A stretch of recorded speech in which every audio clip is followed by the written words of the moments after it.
안녕하세요. 이제 완전히 봄이 왔는데요. 그동안 김장김치만 드시면서 살짝 질리신 분들을 위해서 오늘은 상큼한 오이소박이를 만들어 볼 거예요. 저는 오늘 좀 큼직한 오이 4개를 준비했어요. 이제 오이를 닦을 건데요. 이건 천일염이에요. 천일염을 한 줌 주신 다음에 오이 껍데기 부분에다가 박박 문질러 주세요.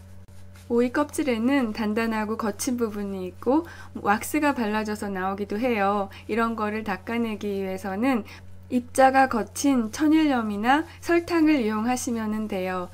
사실은 베이킹소다로 닦아주면 좀 더 효과적일 수가 있는데요. 베이킹소다는 김치에는 사용하지 않아요. 그 이유는 김치는 신맛을 만들어내는 거잖아요. 베이킹소다는 알칼리성이기 때문에 김치에서 맛있는 신맛이 만들어지면 그거를 중화시켜 버려요. 그래서 김치 맛이 나지 않아요. 혹시 나는 껍질 싫으니까 벗겨내야지 이렇게 생각하시는 분도 계실 수 있는데요. 오이는 껍질이 제일 맛있어요.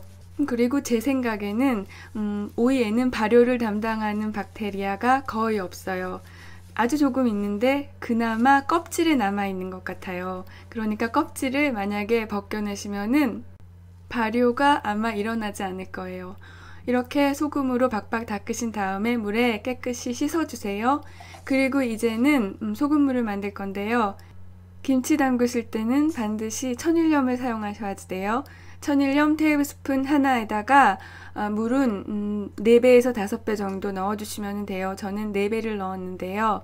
자연 건조한 식품이다 보니까 먼지나 다른 더러운 게 들어가 있을 수가 있어요. 그러니까 뜨거운 물을 사용해 주시는 게 좋을 것 같아요.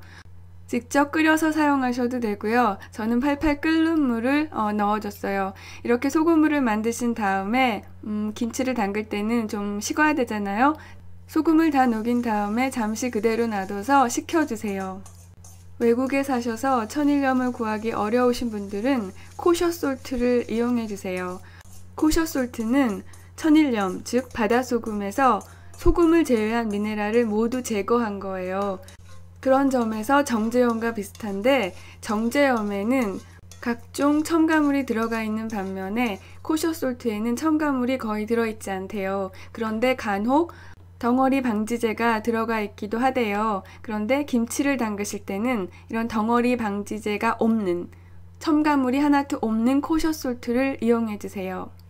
가공된 소금에 들어있는 화학적 첨가물이 사람한테는 그렇게 크게 유해하지 않아요. 그런데 발효를 담당하는 박테리아는 굉장히 약하잖아요. 그래서 얘네들은 이런 화학 첨가물에 노출이 되면 금방 다 죽어버려요. 그렇기 때문에 김치를 담그실 때는 가급적 첨가물이 들어가 있지 않은 소금을 사용해 주시는 게 좋아요.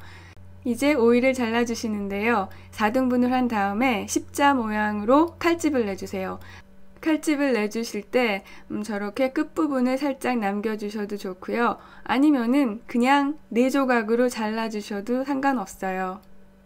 오이지는 우리 조상님들이 정말 과학적으로 만드신 김치예요.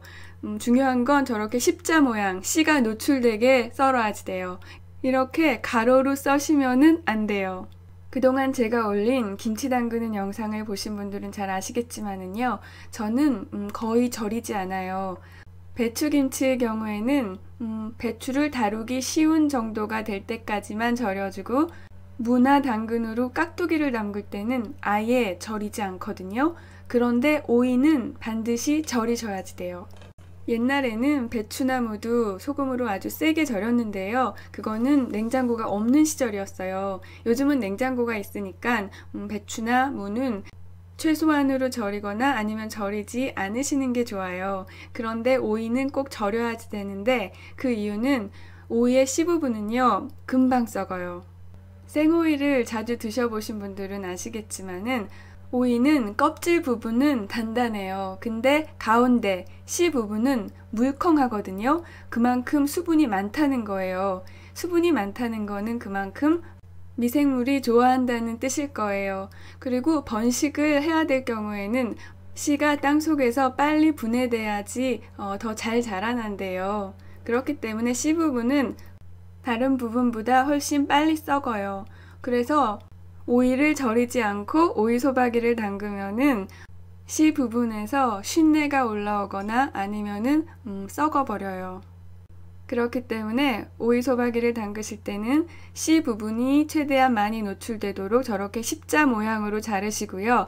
저 부분에다가 소금물을 넣으셔서 씨 부분에 있는 수분이 바깥으로 배출이 될 수 있도록 해주셔야지 돼요. 저는 많은 양을 담근 게 아니라서 오이를 일일이 벌린 다음에 소금물을 넣어줬거든요. 그런데 많은 양을 담그실 때는 그냥 소금물에 뿌려주세요. 그리고 1시간쯤 지나면은 물이 많이 생기거든요. 그때 위치를 계속 바꿔서 씨 부분이 최대한으로 소금물에 많이 노출될 수 있도록 해주세요. 이렇게 소금물을 넣어주신 다음에 2시간 정도 가만히 놔두세요.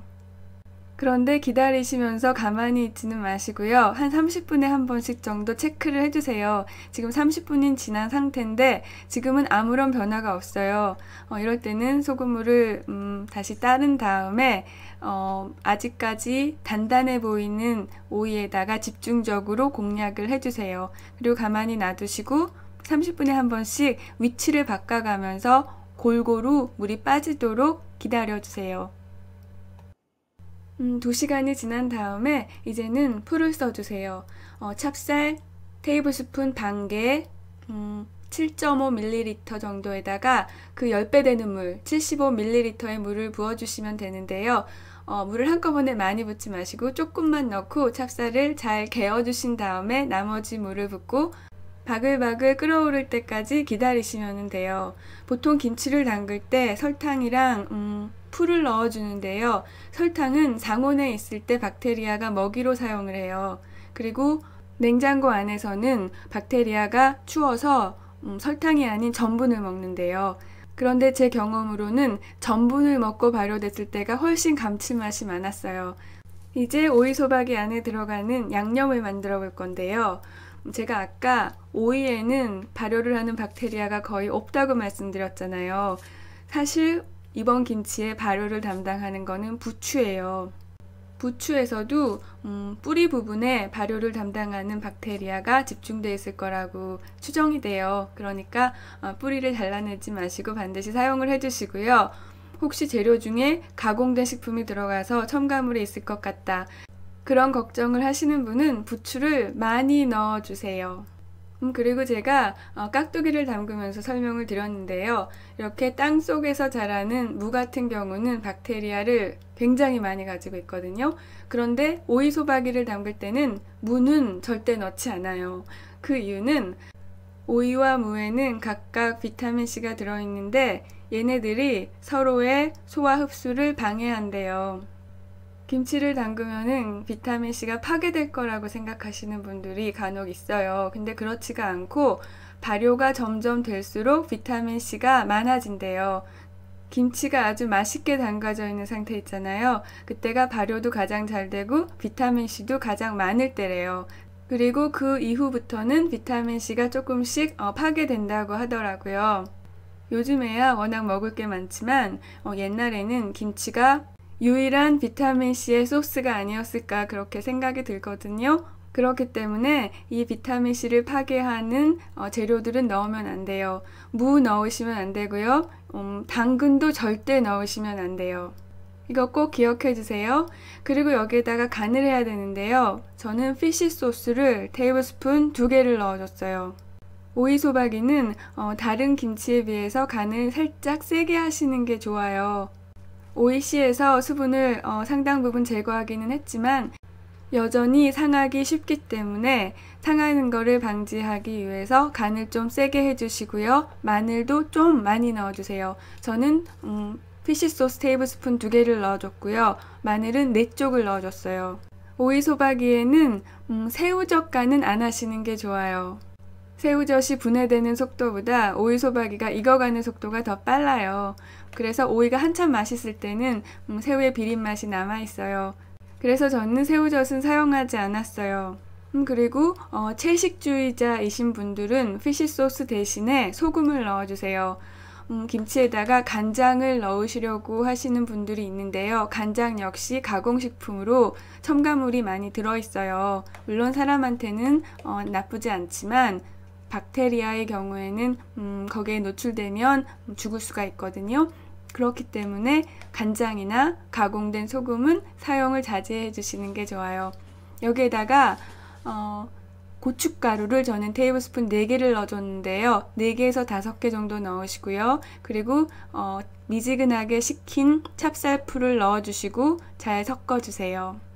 다른 종류의 김치를 만들 때는 제가 여기에다가 설탕을 조금 넣는데요. 오늘은 넣지 않았어요. 왜냐면은 오이 자체에도 당분이 꽤 많이 들어있기 때문에 굳이 설탕을 넣지 않아도 박테리아의 먹이는 충분하다고 생각을 했거든요. 이렇게 양념도 다 준비가 됐고 오이도 이제 충분히 절여진 것 같아요. 근데 오늘은 절였다기보다는 씨 부분의 수분을 제거했다고 말하는 게 더 정확한 표현일 것 같아요. 아까는 저 십자 부분이 아주 빡빡했는데 지금은 좀 여유가 있고요. 보니까 물도 꽤 많이 나왔어요. 이제 오이의 십자 부분에 양념만 넣어주면 끝이에요.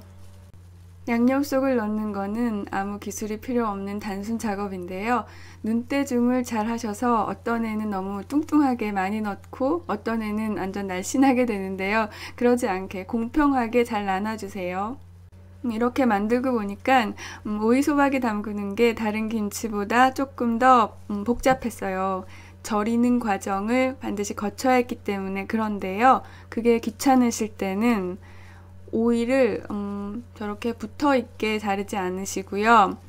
아예 4조각으로 내버리세요. 그리고 씨 부분을 잘라주세요.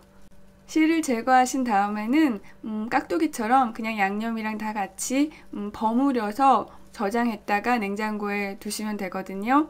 그리고 그 씨 부분은 버리지 마시고요. 그 자리에서 드시거나 아니면은 마사지 하시면 돼요. 이렇게 양념을 다 넣으신 다음에 원하는 용기에다가 차곡차곡 쌓아두신 다음에요. 상온에서 하루에서 이틀 정도, 요즘 같은 날씨에는 하루, 그리고 냉장고에 옮기신 다음에 일주일 정도 지나면은 맛있는 오이소박이가 익어 있어요. 가능한 공간을 남기지 않고 차곡차곡 쌓으신 다음에 뚜껑을 닫고 이번에도 불투명한 천을 씌워주세요. 그리고 보관해주세요. 저는 상온에서 이틀 그리고 냉장고에서 한 3일 정도 놔뒀더니 아주 맛있는 오이소박이가 만들어져 있었어요. 뚜껑을 열었더니 너무너무 향긋한 오이 냄새가 코끝을 찌르더라고요. 먹기 딱 좋은 정도로 유산균 발효가 돼 있었는데 식감은 생오이처럼 사각사각했어요. 그리고 오이 자체에 물이 많고 제가 이번에는 고춧가루를 많이 넣지 않았잖아요. 그래서 물이 많이 생겼는데 물에 푹 잠긴 아랫부분 먼저 드시고 윗부분은 나중에 드세요. 오늘은 여기까지 할게요. 오늘 영상 마음에 드셨으면 좋아요, 공유 많이 해주세요. 그리고 봐주셔서 감사합니다. 안녕히 계세요. 그리고 사랑해요.